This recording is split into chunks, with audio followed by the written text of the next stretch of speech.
Hi, welcome to session 2 of the second topic of the semester. We're looking at the transformations, the socio-economic transformations in the late 19th century in the United States. Again, so this is a topic that we started in session 1. So we started talking about transformations taking place in the late 19th century in the North region of the United States, particularly in this case, specifically, we're talking about the Northeast. So this is the region that we call today, for example, New England, including, of course, other states like New York, New Jersey, Pennsylvania, Maine, etc., and including, of course, the Midwest. This is the region that had industrialized first before any other region in the United States. This is the region that initiated the first industrial revolution. So I'm talking specifically about, again, this region, the Northeast and the Midwest.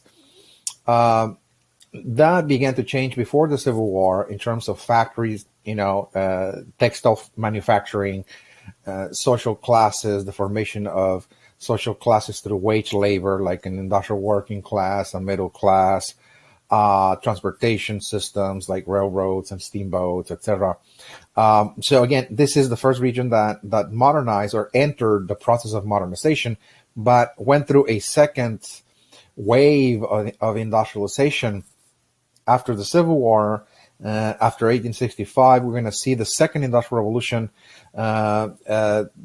entering in the United States, and of course, in a very accelerated rate and pace in the northern region that I just mentioned. We're going to see the rise of new industries. We mentioned, for example, the steel industry, railroads, mining, electrical companies, chemical companies, pharmaceutical industries, and the beef industry as well.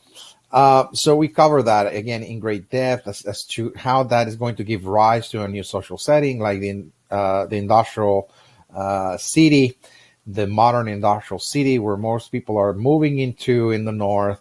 And so we cover, how those cities were formed, through the process of migrations and immigration, of course, but by various groups like American farmers, African Americans from the South, of course, moving into those cities, northern cities, and of course, immigrants from Southeastern European countries as well that are moving there to create those cities as well. And again, so we were talking about how the cities were structured, again, that there were, working class areas and the inner city, in the central section of the city, called the ghettos, for example. There were ethnic also communities formed. There were suburbs. Again, there was a certain layout, a certain structure to the city itself. So we also discussed the culture of the city in session 1. Again, the modern industrial city had a kind of urban culture that began to take root during the late 19th century and across the 20th century again, in which people, again, that live there were seeking identity.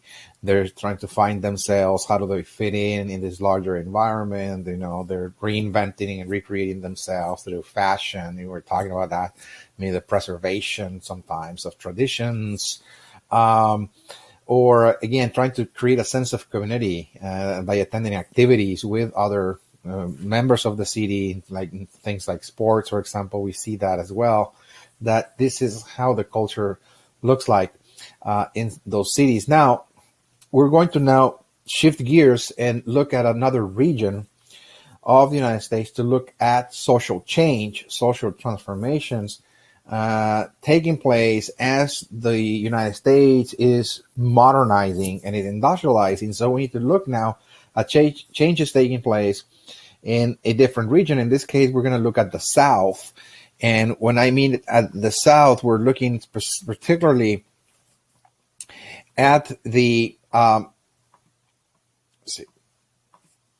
we're looking at the region that seceded, in this case, from the Union in 1860, that formed what was called the Confederacy again. And the Civil War, of course, was fought there for, after 1860 all the way to 1865 between the Confederacy, the southern states that conformed it, and of course the Union, the northern states, of course. And of course there was a battle, if you will, a confrontation over the kind of society, the type of economic system that both believe were better for the United States as a whole. So there were two distinct and very different societies again, one in the north and one in the south, that came at odds with one another. One was an industrial capitalist society in the north versus a very traditional agricultural society in the south. And of course, there was a clash again of interest, conflict of interest, and of course, the Civil War was produced. We're not here to cover that. We're way beyond that, but we are here to trace the social changes taking place in the New South. And what I mean about the New South is that after the Civil War, after the war comes to an end and the Confederacy lost the war, okay, and it was defeated, we're going to see a process of transformation taking place in this region that was very different, very distinct from the northern region.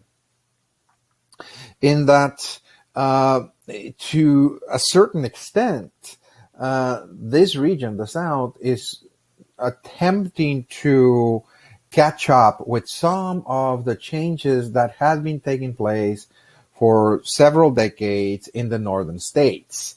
So we're not talking about the South trying to imitate in every possible way all of the structures and all of the ways of life and thinking of the northern states, but trying to catch up again, trying to modernize, in other words, trying to develop an industrial economy, a capitalist economy, and trying to create, of course, opportunities for people. The way of life is going to change. So we're here to track those changes again in this section. It's called the New South. And of course, by the turn of the century, by 1900, the South is going to be so transformed that it's not going to appear as it was before those transformations began to take place.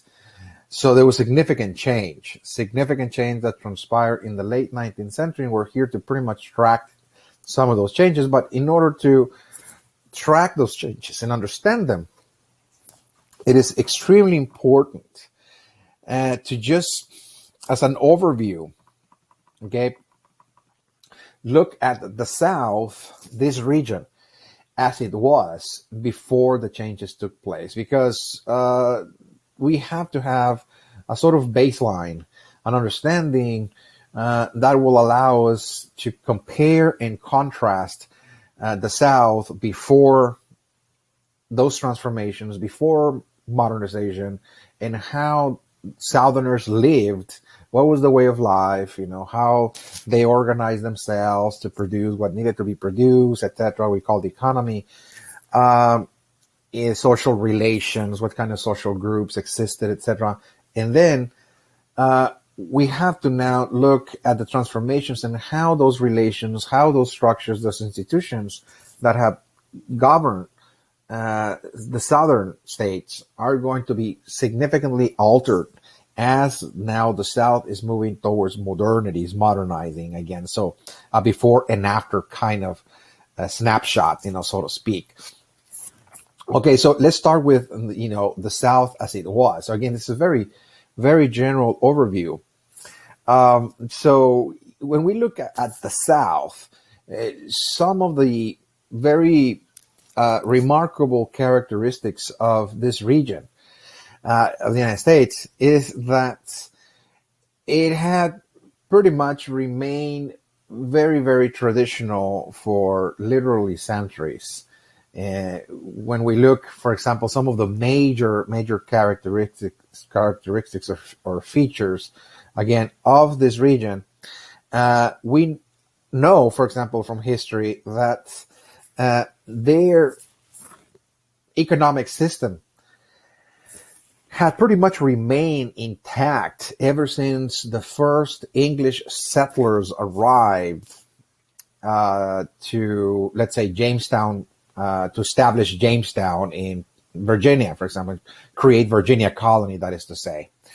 So ever since the first settlers began arriving in places like, again, what we today call Virginia, to establish Jamestown, and then, of course, others are going to be coming to expand the colony further into the mainland, moving west. Others will come and form, the Carolinas, okay, South Carolina, and then, of course, North Carolina, and, of course, Georgia. Those are the southern colonies. What we know is that ever since that time, that we're talking about 1609, 1610, okay, around those years when the first settlers began arriving to those regions from England, those colonies, the southern colonies, developed an enterprise that pretty much sustained the economy of those colonies. And of course, that was one of the purposes, perhaps the primary purpose, why the British were coming to this part of the world in the first place, to establish a colony in the first place, like Virginia colony or South Carolina or Georgia. We're talking about the southern colonies, is that those were to be agricultural colonies in which they will provide they will grow, in this case, the cash crops that had a high commercial value in the world market, which Great Britain wanted to trade. So again, there was a purpose for the colony. And the colony, again, is serving the mother country, in this case, England or Great Britain, in that the colony is here to produce an agricultural product that England is going to trade around the world. Okay, there was a demand for certain products, for example, and of course those colonies are there to produce them, of course. So the main enterprise, therefore, of the southern colonies ever since the 1600s was centered on the plantation itself. It was a plantation-based economy. Again, those were plantation colonies, that is to say. So the entire economy of the colony was sustained by the plantation production. So there were planters, in other words, that owned the land, and they were in charge of producing the cash crops, again, that were exported to England, and from England they will be, of course, sold around the world. Initially, again, in the 1600s, the cash crop centered on the production of tobacco. This is how Virginia actually started. It was a cash crop that was, had a market both in Europe and places like Africa as well. And eventually, again, this is a crop that will, a cash crop that will also find a market in Asia as well, and other places of the world. So we're going to see that ever since the 1600s, of course, the South is centered on this enterprise, again, the so-called plantation. And the plantation itself is a cash crop venture or enterprise. This is not a farm. People are not necessarily growing foodstuffs to feed communities, to feed towns or families. That is a farm, by the way. A plantation, people are growing exotic plants, commodities, cash crops, exotic plants in this case, that are not necessarily based on an everyday diet. I mean, this is not part of somebody's diet that you need in order to survive. Again, like a farm that produces food or grain, etc. So they produce things like tobacco or sugar, coffee, and later on, of course, we're going to see cotton. But again, we see this beginning stages in the early 1600s that the purpose of those southern colonies was to grow, again, cash crops for exports, starting with tobacco. And then later on, again, when the colonies in the South begin to grow and expand, they're going to also expand the tobacco agriculture. Plantation economy is going to be expanding at the same time. and it would include things like cotton as well. By the 1700s, we're going to see the introduction of cotton, with the Industrial Revolution, of course, taking place in England, starting in the 1750s. There was now a growing demand for cotton for the British mills, for the textile factories. And so that, again, that placed a demand for cotton, and Southern planters are beginning to accommodate to this demand by also clearing more and more land for the growing of cotton. So besides tobacco, there was also cotton. And over time, with the formation of the United States, the modern nation of the United States after independence, when the United States acquired or purchased Louisiana, the Louisiana Territory, in 1803 from France, we're going to see that the former French colony of New Orleans, again, it was called, in the Gulf of Mexico, again, there's going to be, again, a port, a city, called New Orleans, which was previously run by the French, which was a sugar-producing colony, by the way. But as this possession is being sold to the United States, of course, now this is going to be yet another, Louisiana in this case, is going to be yet another southern state that is going to devote its energies for the production of sugar through massive plantations. I mean, the sugar plantation was far more greater and larger than the cotton plantation in terms of scope and size and labor force, etc. Okay, so what we see is that across the South there are hundreds and hundreds of plantations ever since the colonial period begins in the 1610s, all the way to the period of independence and the early nationhood period in the early 1800s. What we see is that across the South, we see hundreds and hundreds of plantations in which planters, of course, were growing, again, things like cotton, tobacco, and sugar, depending where we're talking about here. But again, this is a plantation-based economy, the South, that is to say. And again, part of this had to do with the geography. When the British arrived, they found the southern region of North America to be warmer, to have shorter winters, to have very fertile soil, plenty of rainfall, plenty of rivers, versus, let's say, the upper colonies, like New England, for example, which was cooler, longer winters, etc. And of course, this was the South, that is, was more suitable for agriculture. So this is an agricultural region per excellence, where we're talking about here when we talk about the South. Ever since the British arrived, again, we're going to see the development of an agricultural economy centered on the plantation itself. The plantation was the most important economic enterprise, again, of the British during the colonial period, but also after independence. American Southern planters are going to continue with the system and expanding the system across the West. Western territories will be cleared for the expansion of more and more plantations, of course.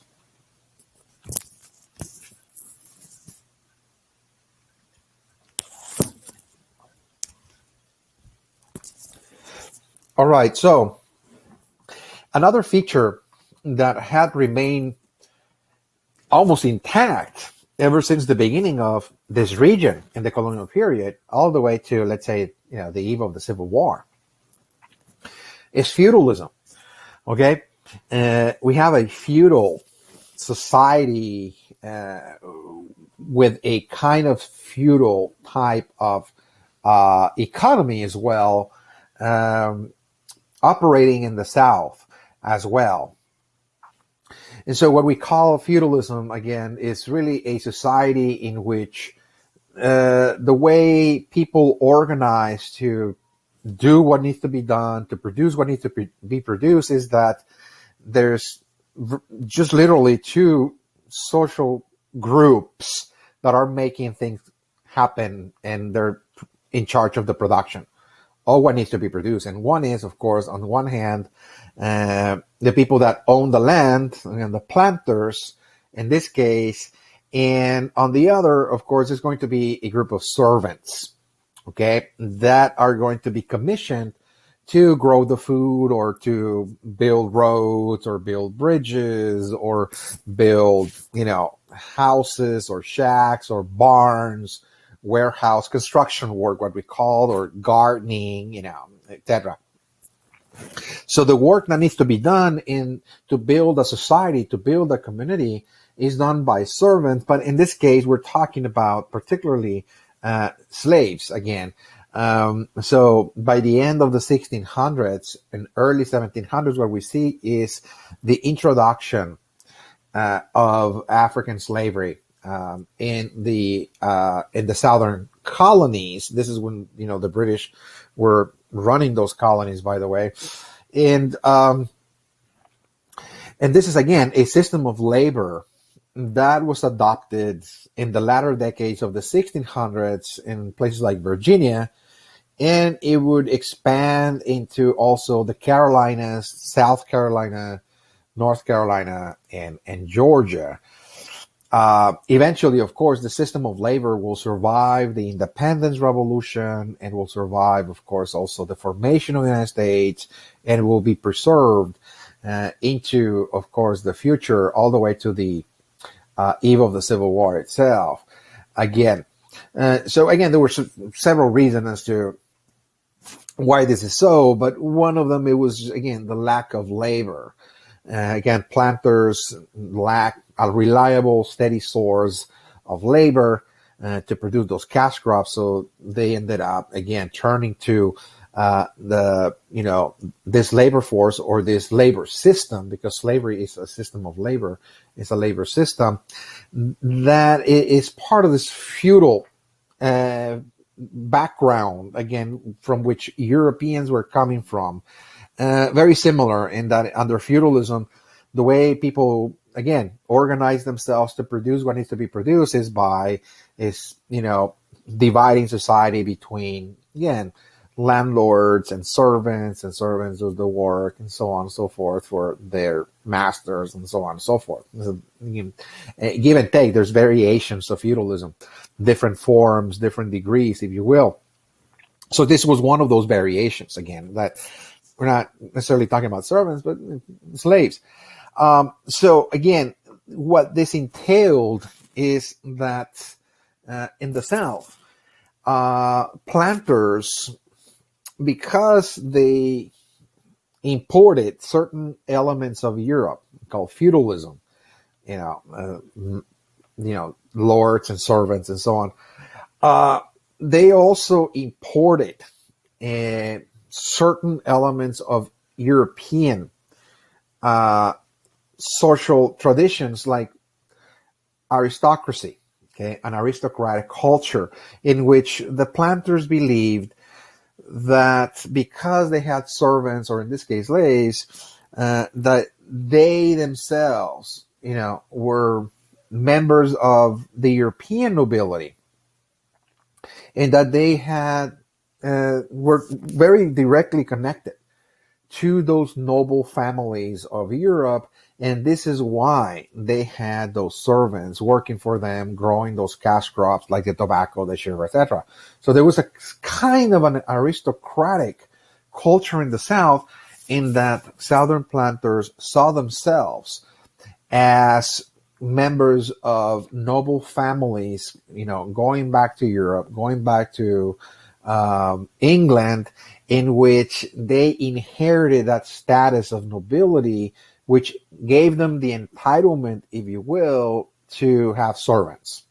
Okay, and so it was like a noble right, and to actually own those servants, of course. So there was a kind of an aristocratic culture in the South that resembled elements or features of European aristocracy. Again, the aristocracy, the nobility, again, with their servants. Well, it was a similar thing here in the South, in which we see Southern planters seeing themselves in the same fashion, just like the European aristocracy, in which, again, there were the landowners, very prominent families, very refined in many cases, believing themselves to be connected in lineages, noble lineages of Europe. So therefore, they're also, again, entitled to have their own servants.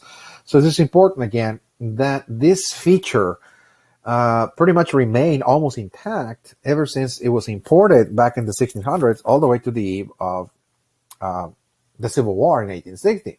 Okay, Southern society in Southern culture was very, very feudal, in that, again, there was a society divided between planters and slaves, and of course, planters believed to be, of course, almost kind of like a nobility, if you will.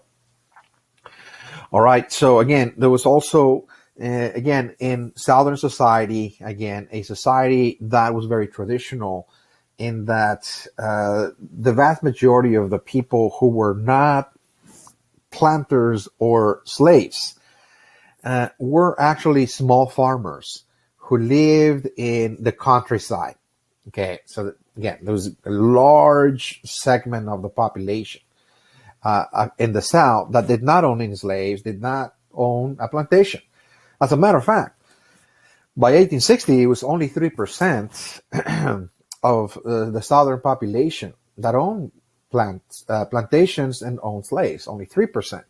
It's a small, tiny percentage. In the 97% that did not own slaves or land, in a plantation in this case, were simply small farmers, okay, that for the most part lived in the countryside. So this is a rural society. A rural society, again, is one in which we have, of course, a large group of farmers that live in the countryside in small farming settlements, and they have their own small farming communities. So there's no big cities to speak of here. Again, this is, again, people just working the land. Those are family farms, just family farms. Of course, people are growing their own food, sustaining themselves from the land.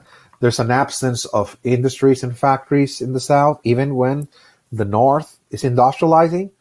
Okay, in the first industrial revolution, we're not going to see industrial development in the South. There's still, again, very rural, the society, and also limited railroad development. There was some railroad construction, but never to the extent that it existed in the North. Again, so yeah, there was some railroad, 9,000 miles of tracks were built across the South, but in the North, there were 22,000 miles of tracks that pretty virtually connected every state across the North together. It was very highly technologically developed. So limited railroad development. Okay. So again, those are just the general characteristics. Again, a plantation economy. Again, there's a group of planters producing the cash crops that are exported around the world. You know, cotton. We got tobacco. We got sugar. Then we also have this feudal, of course, society divided between planters and slaves, of course, an aristocratic culture, and at the same time, a rural society of small farmers. And also, what is interesting to note again is that, again, there will be significant changes taking place and significant interruptions taking place in the period or process of the Civil War and Reconstruction. So the Civil War and Reconstruction were really the dramatic shakings, if you will, that occurred in the South that are going to shake the foundations, again, of this rural society, of this feudal system that I just explained. And even the plantation economy is going to be also shaken to a very great degree. Not that it will be abolished. Plantations are not necessarily going to be abolished, but they will be reorganized and reworked.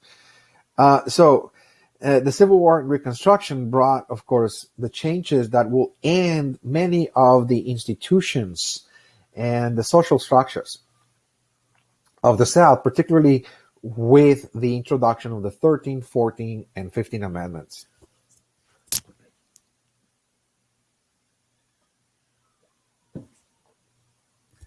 So the 13th Amendment put an end to slavery as a system of labor. Again, abolition of slavery. The 13th Amendment, the 14th Amendment granted citizenship to the freed population, about 4 million, again, slaves that were liberated, and they were given citizenship with the 14th Amendment.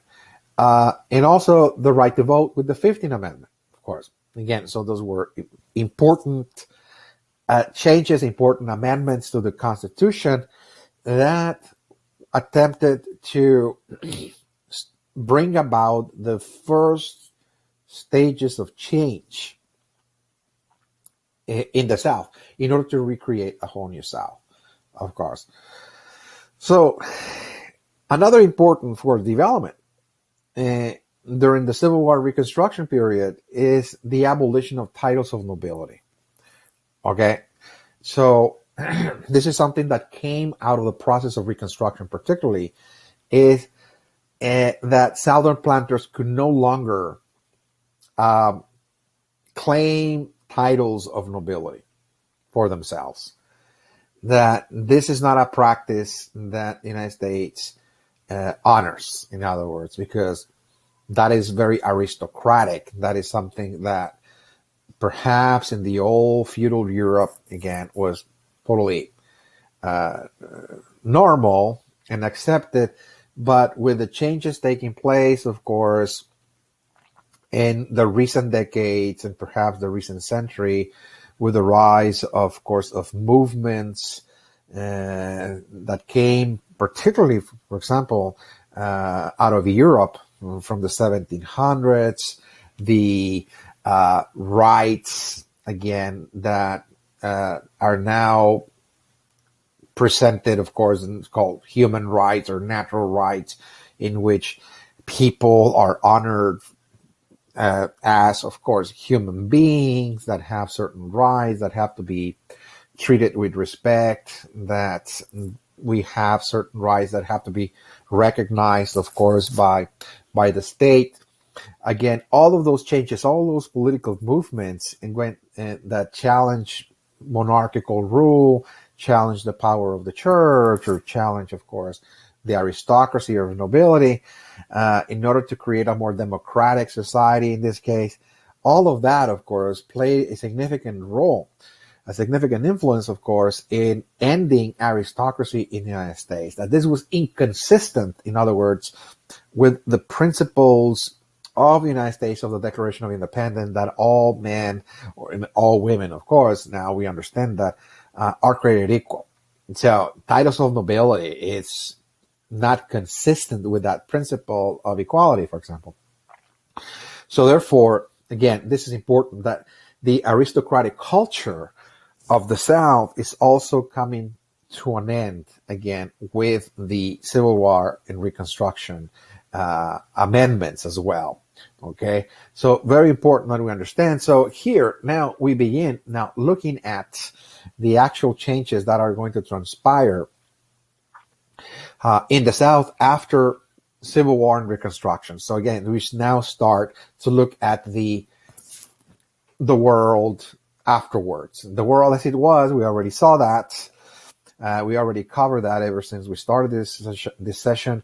The world as it was in the South. Now we're going to see the process of change, the social transformations taking place as the South is moving towards a new society. In other words, a new South. So first and foremost, we have to look at African Americans. Okay, first and foremost, African Americans. Okay, so again, we talked about 4 million slaves that were liberated, that were granted citizenship, that were granted the right to vote, of course. So that was an important change. For now, we're talking about African Americans because now they're Americans. Of course, they're American citizens after the passing of the 14th Amendment. So what we're going to see, some of the important changes taking place within the African American population is the formation of families and communities. Okay, so now marriages are legal now, because previously, when we look at the era, of course, before the Civil War, uh, the marriage, again, of the African slaves were not legally recognized or acknowledged. So now they're going to be acknowledged. We're going to see the formation of the African American family, and maybe those families are going to form after the following the pattern of the typical traditional American family, in which, in typically speaking, during this time, the male was the head of the household. And again, African Americans are going to follow that model. For example, the male is the provider; he is supposed to go out to work, etc. Women are supposed to stay at home, attend the house, etc., children, so on and so forth. So again, this is how African American families are beginning to emerge and form in the latter part of the 19th century. And of course, communities, they're going to also form their own communities, just like in the northern cities. What we find in the northern cities are people grouping together in clusters, in many cases based on ethnicity. Again, people who share the same ethnic background and feel more comfortable to live together, so they can find that sense of security and comfort, again, familiarity again. So the same thing is happening in the South as well. Now, again, in terms of labor, there's a great number of African Americans that are going to participate or work in agricultural companies. Okay, so the plantation itself continues, but it's being reworked.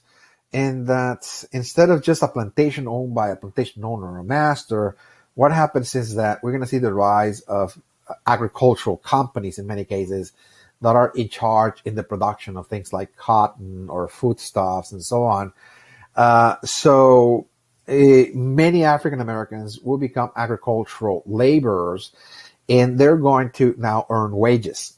Okay, they're going to be paid, of course, for their labor. In many cases, they sign labor contracts. An entire family works together.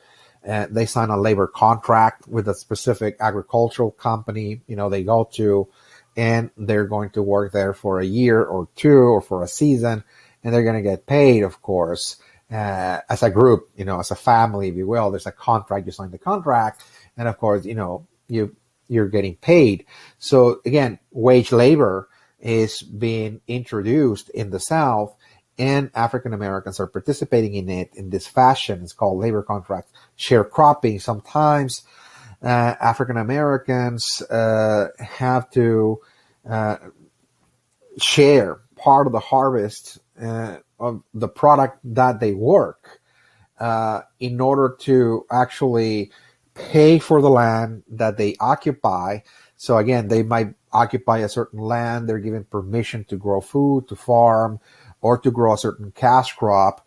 And in order to be in the land, in many cases, that family or that individual will have to pay with a share, again, of the crop to the owner of the land, for example, that is hiring that person.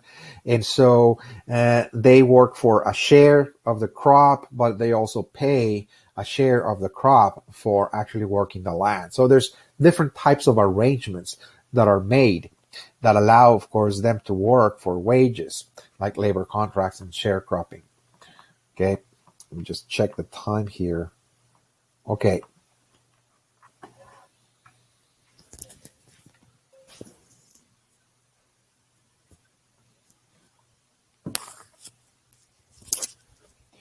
Okay, so another important change, besides looking at African American communities and families and their type of work that they do in this New South, is that this New South is also coming into being as a result of industrialization. Okay, there's the rise of industry. Industry was virtually non-existent in the South prior to the Civil War. So we're going to see a South in which the Southern economy is moving from a plantation economy to an industrial commercial economy.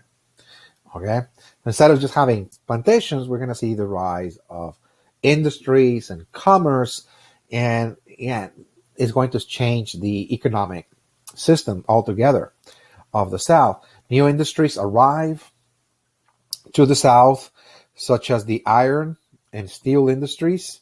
There's discoveries of iron ore in Alabama towards the latter part of the 19th century. Particularly places like Alabama, Birmingham, Alabama, of course, and that created a boom. We talked about, again, booms, economic booms, as the catalyst for the formation of cities. Again, so an economic boom, when a new resource is found, again, it can be gold, it can be silver, it can be iron ore, etc., oil, doesn't matter. A resource that is valuable, that you can turn it into into cash by, again, creating an enterprise on it. So that attracts people. That attracts people that want to work. It attracts merchants that want to provide services to the people that are arriving. There are investors arriving. There's managers. So it's going to magnetize, if you will, attract, again, thousands and thousands of people. And they're going to build a city. So Birmingham, Alabama is going to turn into a large industrial city. Perhaps the first large industrial city of the South is arising in the latter part of the 19th century. So again, when the discovery was made in the 1870s, there were no more than 10,000 people living there. So by the turn of the century, there were about 400,000 already. Again, so it will be the main producer of iron and steel for the United States, rivaling, of course, the northern city of Pittsburgh. Imagine, so the South is catching up. Slowly but surely it is, in terms of transformations. Again, what happens is, who are moving there? What kind of people? Well, Southern farmers. A lot of those small farmers that I talked about, again, in the introduction, that lived scattered, again, across the southern states in small farming communities in the countryside. Many of them are living that way of life, and they're now transitioning into the life of the city. They're earning wages now. They're working in industry. So there's social change. It's not just that there's an industry, but rather the changes that those industries are creating in the population around it, of course. So see that as important, that they're going to attract, of course, the people from the surrounding areas, many of which were traditional farmers, and they're now moving to those regions. Textile industries are arriving at great numbers across the South. There were many of them, again, were actually created by northern merchants, by the way. Because the South had, of course, the resources that were key for the production of clothing. That's what textile is all about, clothing manufacturing. So what were those key assets that the South had? Okay. One is labor. You had plenty of labor, farmers that want to earn money. There's plenty of labor, but also cotton. Because if anything, the South produces the cotton, the raw material to manufacture clothing. So when you mix those two, you have the perfect, again, combination for moving there and investing and creating factories. Textile factories are going to be a boom in textile factories in the latter part of the 19th century, that by 1900, the South was surpassing New England as the major producers of clothing for the United States. Okay, the first industrial revolution started in New England with the clothing manufacturing, and they were number one. They were the only ones, unrivaled. The New England mills, New England factories. But now there's competition, and of course the South is catching up rather quick. And again, the cotton is grown in the South, so a lot of merchants did this because they want to save transportation costs. why pay for transportation costs to ship the cotton up north so it can be weaved into clothing, where you can just build the factory right there in the southern states. And the cottons are all around you, the cotton plantations. So this is one of the reasons, by the way, why we're going to see a boom in textile manufacturing in the South. Now, another industry that arrived to the South was the tobacco industry. I mentioned, in the beginning of this session, that Virginia colony started out as a tobacco producing colony, the tobacco plantation. And the tobacco plantation expanded across Virginia and parts of Carolina and so on, back in the 16 and 1700s. So tobacco was the main cash crop of Virginia for centuries before cotton was introduced, of course. But in the late 19th century, we're going to see certain innovations in the production of tobacco that created a new market for tobacco that is going to create a large, gigantic industry in the South, in Virginia, the tobacco industry. And that is, tobacco growers innovated a new strand of tobacco that was milder and sweeter than the ones produced in the past, which was extremely rich and strong and bold.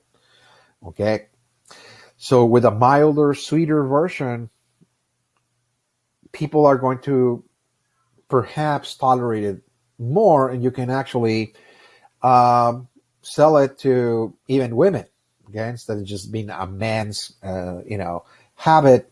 Even women can actually enjoy it, for example. And if you add to that, again, the fact that in the 1870s, there was a new gadget called the roller machine that was invented, then you can just have a new product, the modern cigarette. The modern day cigarette, for example, was born. And this is going to find a great market in the growing cities, particularly because in the cities, people are going to use tobacco to cut appetite. You cannot eat, for example. Smoking is a good way to actually, suppress appetite or to manage stress when people feel overwhelmed with stress. I'm not saying here that this is a treatment or anything like that, but that the people that use it report certain effects, like, of course, relieving anxiety or depression, etc., at least momentarily. So again, this is not really a medicine. It's not a treatment by any means. I'm just saying that city dwellers took on the habit, again, of smoking the cigarette because of the kind of lifestyle that they live in: intense work, long hours in the factory, running around from place to place, again. So because of the type of lifestyle, they found in cigarette perhaps something that was helping them with, again, suppressing appetite, etc. So there's going to be, again, an increasing habit taking place in the big cities. And of course, there's a new market for that. And of course, this market is going to go global because all around the world, again, there's going to be also people demanding cigarettes as well. So again, the American Tobacco Company was born, and it was headquartered and still continues to be, of course, in Virginia. And again, this is going to hire thousands of people for the operations of the tobacco manufacturing, the growing, the processing, the marketing, distribution requires a lot of personnel. So more and more people in Virginia are going to start earning wages. They're going to, a middle class, a professional managerial class is on the rise, with new industries. Also, we're going to see another industry, arriving to the South, of course, and that is Coca-Cola, in Atlanta, Georgia. So the story of Coca-Cola, it's quite interesting because it actually started out as a brew, a medicinal brew. It was done by a chemist a botanist. He was botany. He studied plants. That person was very interested in creating a medicine from herbs and plants used by indigenous groups. So he went in the 1870s to South America, visited some indigenous peoples of South America, who were using, of course, the plant from which the name is derived, of course. And, just learned that the indigenous peoples use that for ritual purposes, for energy, for migraines, etc. And they, brew teas and so on and so forth. So again, he took this plant, he mixed it with sugar and so on, and he created what he believed to be medicine to alleviate headaches and stomach problems, to give you a little bit of energy and so on. So it was sold first as medicine, as a brew.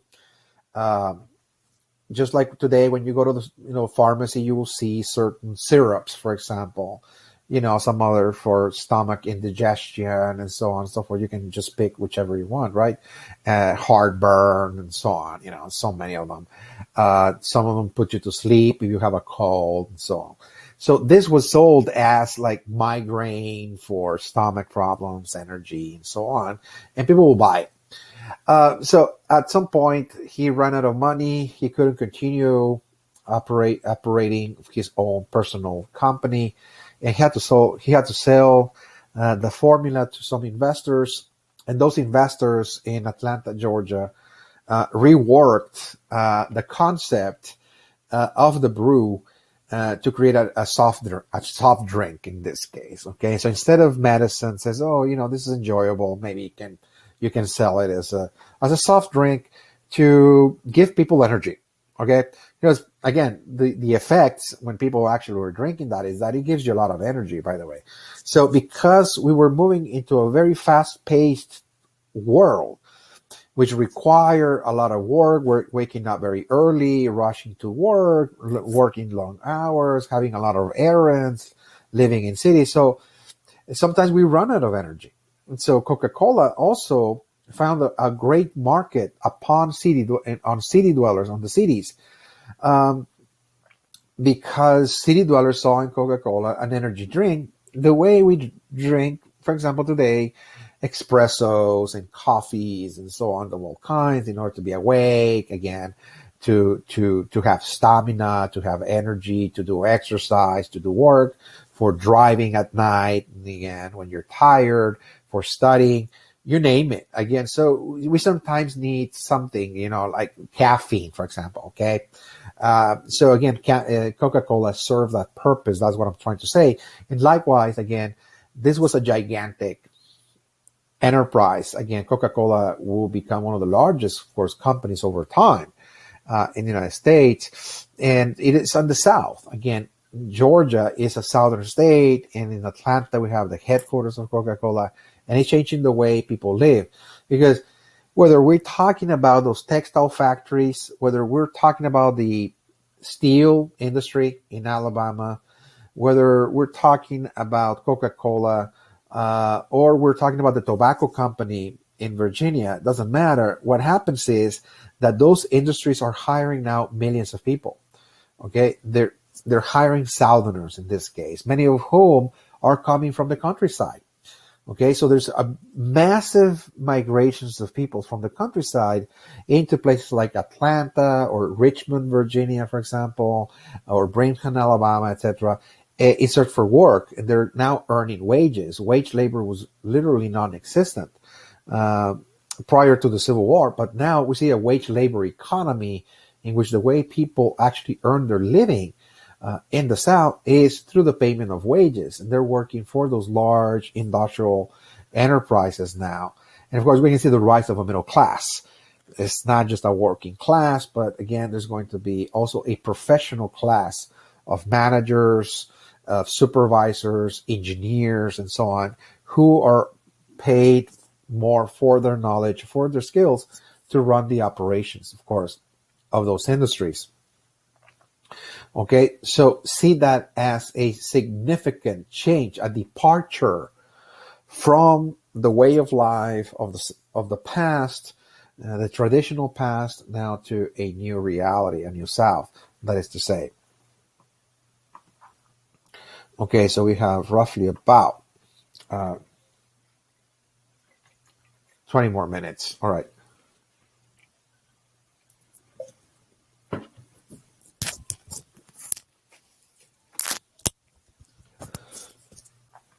All right, so now there's yet another area of change that we have to examine that gave rise to a whole new South, and that is the area of farming and agriculture.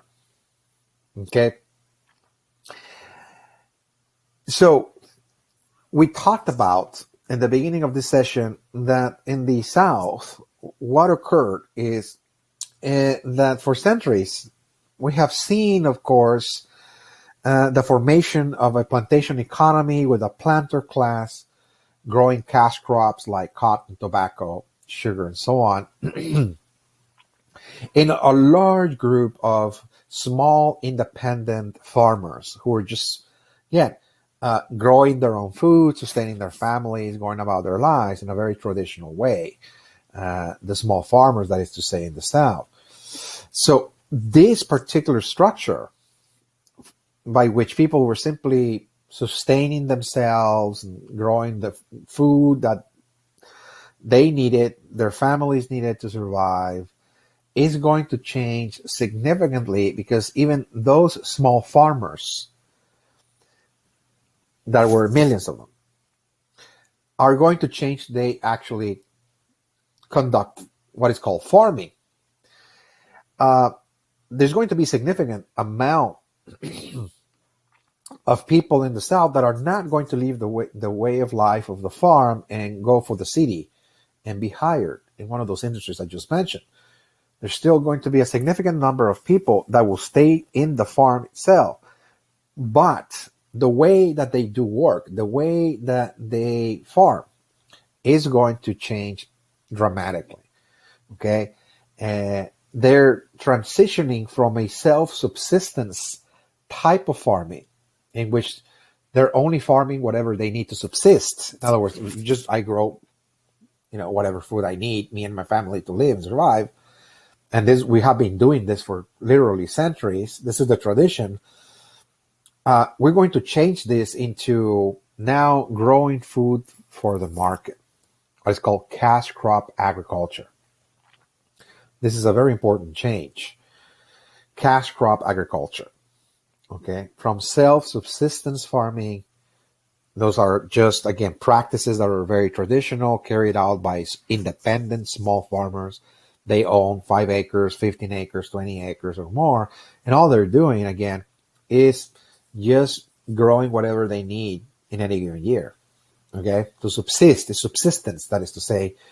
And they're going to transition into what is called cash crop agriculture in terms of like, okay, so what they're realizing during this transition, this modernization taking place, with the rise of industries, the rise of big cities, not only in the South, but in the North, and the growth of populations. The populations are growing, as a result of immigration and so on. What they realize is that there's a new commercial opportunity presented to them, and that is, who is going to feed the population of the cities? Cities do not sustain themselves in terms of food production. Cities must be sustained from the products of farmers that live elsewhere in the countryside. So people from the countryside are the ones growing the food for those that live in the cities, because in the cities you're not seeing farms. There's no farms. There's stores, there's supermarkets, there's meat markets, all of that, chain stores and all that. But you don't find farms. There's no area that you find in the city that says, okay, look, this is the place that is feeding the city. This is the farm. You don't find that. So all of the food must be brought into the city from other places, particularly from the countryside, that, again, the farmers are growing. So farmers pay attention that as the cities are growing, there's more and more people living there. There's hundreds of thousands. Some cities in the north, they're reaching already 1 million people or more. So who's going to feed those people? Okay, they need to be fed. So there's a commercial opportunity. Again, food is now a commodity. You have a huge market. It's a growing market. So again, farming is going to turn into an enterprise. Okay, from a self-subsistence practice now to a business practice. Okay, you want to make money. You have land, you have an asset, because this is a place that you can grow not only the food that you need, you and your family, but you can actually grow more. So what we're going to see is the transition of those commercial farms. I'm sorry, the transition of the traditional farm owned by a family, mom and pops, if you will, kind of farm that was very traditional, into a commercial farm. In other words, farmers are going into business. They're now going to practice commercial farming. That what I need to do here is, again, introduce new knowledge, new innovations, new technologies, new knowledge, etc. New ways of organizing, of course, the farm in order to grow now grain for the market. I need to grow whatever, again, is worth a lot of money right now. Okay, whether it's more grain, more wheat, more corn, certain vegetables, including cotton as well. Why not? Again, so they're going into business. Okay, so the growth of commercial farms. So we're going to see that again, the rise of commercial farms, commercial farming in the South. So this is really ending centuries-old traditions among farmers again. And they're moving into business. There's also, again, the rise of large agricultural companies. There's going to be investors, merchants, who are going to create large enterprises. Yeah, and they're going to grow. For example, things like in Texas, we see, for example, the agribusiness, the citrus companies, for example, or sugar producing companies, the production of sugar, or cotton, for example, trying to grow cotton in such a massive scale in a very intensive way. And those are large companies now. This is not just, again, a small farm. So we're going to see the formation of agricultural companies propping up across the South. And again, so those are merchants, landowners, and so on, investors who are creating those new entities, of course, as well.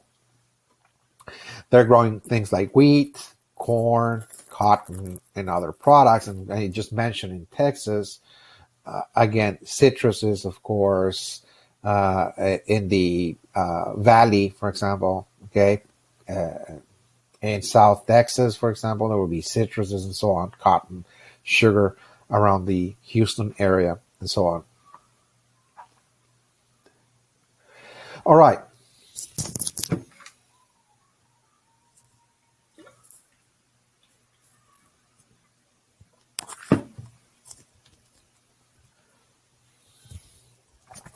So another important change that came along with the commercialization of farming and the rise of commercial farms and agribusiness, as they're called, agricultural companies, is the mechanization of agriculture.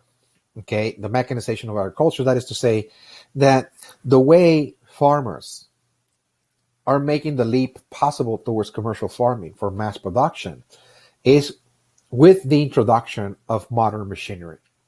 In other words, if you're going into business, you have to turn your farm into an industrial farm. In other words, you cannot continue with the old methods of production by simply using just human labor or perhaps, cattle or ox or, horses, etc., to produce the food that you need. That will work if you're just subsisting from the land.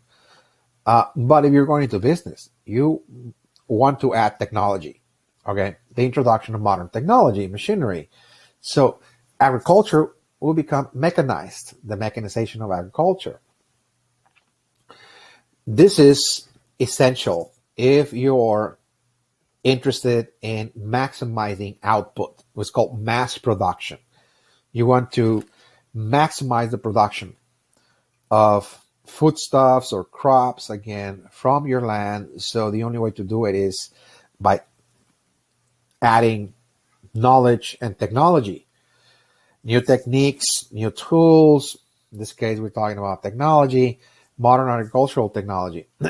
Tractors, for example, you need to invest in tractors, at least one, at least at the very least, of course. And things are like fertilizers as well, because you can deplete the soil very quickly from all the nutrients, all the minerals with intensive agriculture. So you need to be constantly fertilizing, and you need to buy that, invest in that. And of course, if you happen to have the capital, invest in also in irrigation systems, electrical irrigation systems, because if you want to stay in business, you want to make sure that every year you have a successful harvest. And if you're going to rely on the blessings of nature, rain, well, you might not be successful every year, because we know that there are cycles of drought from time to time. They're just cycles. So if you want to ensure continuity of production, you need to make sure that you have the technology to water your crops. Invest in, for example, things like electrical motors, water pumps. You drill, of course, and then you through electrical water pumps, of course, you pump water out of the ground and you irrigate it again in your fields. And that, again, you stay in business, because otherwise you're going to fall behind. So again, it requires a lot of investment. It requires a lot of technology. And some farmers are moving into this new direction. They're trying to modernize. They're trying to catch up with the modern world. And this is modernity back then. Having a tractor, even if it's not really mechanically operated, might be operated through the use of horses, for example. There were some tractors that were operated with animals, but nonetheless, you need some form of advanced tools, advanced techniques to plow the land in order to stay in business. Okay. Okay. So at any rate, this is the last thing I want to mention here is, so transportation technology, because despite the fact that there is significant development, economic development taking place across the South, whether we're talking about the rise of industries, mining industries, steel plants, for example, tobacco industries, like Coca-Cola plant and so on, textile manufacturing, whether we're talking about commercial farms, for example, now growing food for the market, or agricultural companies and so on. Yes, so that economic development is extremely important, but what's essential at the end of the day is that you have a system of transportation that will be able to ship your product to the market. And most of the markets are in the cities. So all of those products must be shipped to the cities, by the way. So if you're manufacturing clothing, your consumers are in the cities. The people that are buying the clothing, for the most part, live in cities for the most part. Again, more and more people are living there. This is your market. Whether you're growing food, you need to ship the food to the market, and so on and so forth. You're growing cotton, you need to ship the cotton to the city where the factories are, where it's being processed. Again, so virtually all those producers that are arising, they're new, if you will, the new enterprises, the new economic ventures that I just mentioned need to have access to the market, the city, in terms of having a reliable system of transportation. Okay, so this is where the transportation technology comes in. Again, so the New South also comes into being as a result of the railroad development. Okay, so there was one particular railroad company that was commissioned to build the railroad across the South. That is the Southern Pacific Railroad. Okay, so the Southern Pacific Railroad was commissioned to build a rail line from St. Louis to Memphis, connecting all the way to Louisiana, New Orleans, moving into Texas, places like Dallas, for example, Houston, San Antonio, the Valley, the Rio Grande area, and moving across the border with Mexico all the way to the West Coast along the borderline. Okay, moving upward in the West Coast all the way to Portland, as you see here in this map. So this is important because the South needed that railroad in order to be shipping, of course, the products, the manufactured goods, the raw materials that were processed, that were manufactured, that were extracted in those enterprises that I just mentioned. So the Southern Pacific is trying to link the western states of the West Coast and along the border with Mexico with the so-called Old South, again, the southern states in the east section of the United States.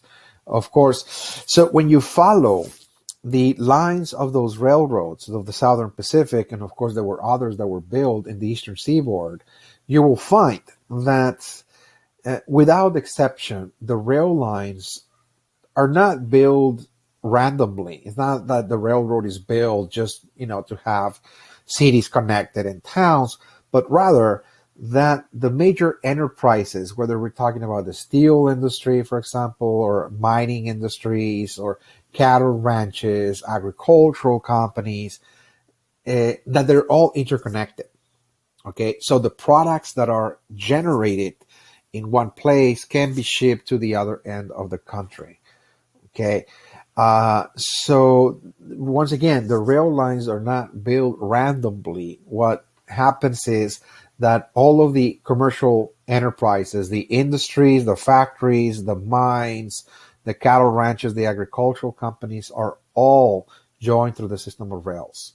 Okay, so that's a commercial network. In reality, the railroad that is linking commercially the country together, but by tying all of the enterprises together again. So you can just see that as a pattern, not only with the Southern Pacific, but as we'll see, even the other railroad companies we're going to be looking at when we move to the New West in session 3. Once we move into session 3, of course, we're going to look at the New West. And when we talk about the New West, of course, we're talking about the Western territories, again, all of the section of the United States, like the Great Plains, for example, that had not yet developed. Again, those are just territories in the wild sense of the word, in that, again, there's no settlers, there's no settlements, there are no towns, no cities. They have not yet acquired the status of statehood, and they need to be developed. And so even, again, we're going to see development taking place there through the railroad, and we're going to see the formation, very similar, the formation of industries, companies, etc., across this region. So we have now reached the the end of session 2. So just to recap rather quickly here what we have covered. When you study, for example, this particular section in session 2, the New South, it's important to have a compare and contrast, of course, of the South as it was before modernity. Again, the latter part of the 19th century, just understanding very, very generally the features.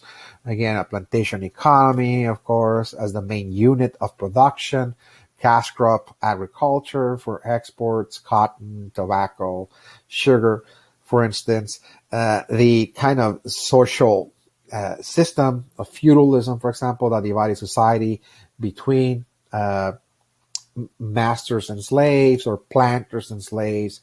In this case, those were the two main groups that were in charge of the work that needed to be done in terms of the slaves in this case pretty much doing the construction work, the agricultural labor, and so on and so forth, for the planters, that is to say. So it was a feudal kind of society. And at the same time, we got this aristocratic culture, again, that planters had pretty much developed and imported from Europe as well. So it was a very, very traditional, very European-like in many cases. The South, I'm referring to, and also that it was very traditional in the sense that it was also composed of small farmers all scattered across the South, living in the countryside. It was a rural society composed of small farmers scattered across, of course, the state, that were living a very traditional way of life. And again, there were no industries, there were no technological developments, there was no wage labor, no middle class, very limited railroad and so on, very traditional. So we saw that there were, again, those changes were disrupted, I will say, disrupted by the Civil War and Reconstruction, with the 13th, 14th, and 15th Amendments that we discussed, that ended slavery, and also ended the titles of nobility, the aristocratic culture of Southern planters. And of course, after the Civil War and Reconstruction, the South is now entering a whole new era, is modernizing. Again, we looked at that again. Is now, of course, we see the presence of African American communities. There was just African American families, many of which, of course, are earning wages. Many of them are hired in the agricultural companies, again, in groups, labor contracts, sharecropping. Again, of course, they're transitioning into a whole new system of labor. We also saw the rise of new industries. We cover that very fully. One by one, of course, that are hiring now millions of farmers to earn wages. So the way of life of the traditional farmer in the South is changing, and changing dramatically. We see massive industrialization. We see the movements of farmers to the big cities, the formation of big cities, the formation of a middle class as well. Okay, in this process. Okay, even the farmers that stay behind, that don't migrate to those cities, are changing even their traditional practices of farming, in that from a small farm that they own and operated, kind of family enterprise, now they're turning into a business venture. They're moving towards commercial farming. And again, that require adding technology, like tractors and fertilizers and irrigation systems and the like. With that, we see, of course, agricultural companies on the rise across the South, and of course, a new system of transportation, again, with the Southern Pacific Railroad. Okay, so a significant change taking place. I just summarized in the last 3 minutes or so everything we covered in the last hour or so.